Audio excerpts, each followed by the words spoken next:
نحمده ونصلي على رسوله الكريم اما بعد فاعوذ باللہ من الشیطان الرجیم بسم اللہ الرحمن الرحیم۔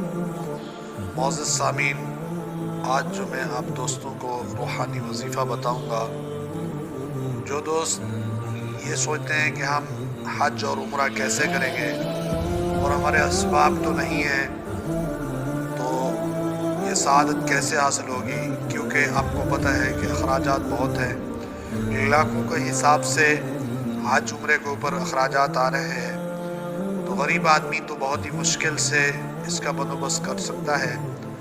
لہٰذا ان کے لیے کچھ دعائیں ہیں، کچھ صورتیں ہیں، اگر ان کا اہتمام کیا جائے تو بہت سارے تجربات ہیں، مشاہدات ہیں، بہت سارے دوستوں نے یہ پڑھا ہے۔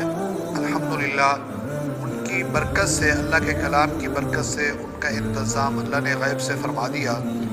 تو آپ تمام دوستوں کو بتاؤں، صبح کی نماز جماعت کے ساتھ پڑھ کر آپ سورۃ یاسین کی ایک بار تلاوت کریں، اور اسی طرح ظہر کی نماز کے بعد آپ سورۃ الفتح کی تلاوت کریں، اور اسی طرح عصر کی نماز کے بعد سورۃ النبا کی تلاوت کریں، اور اسی طرح مغرب کی نماز کے بعد سورۃ الواقعہ کی تلاوت کریں، اور اسی طرح عشاء کی نماز کے بعد سورۃ الملک کی تلاوت کریں۔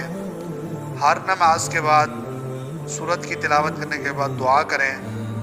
انشاءاللہ العزیز مجھے اللہ کی ذات پر بہت یقین اور بھروسہ ہے، اگر آپ اس کو یقین سے پڑھیں گے تو انشاءاللہ 1 سال نہیں گزرے گا، اس سے پہلے ہی اللہ تعالیٰ آپ کے لیے بندوبست فرمائیں گے، آپ کو اندازہ بھی نہیں ہوگا۔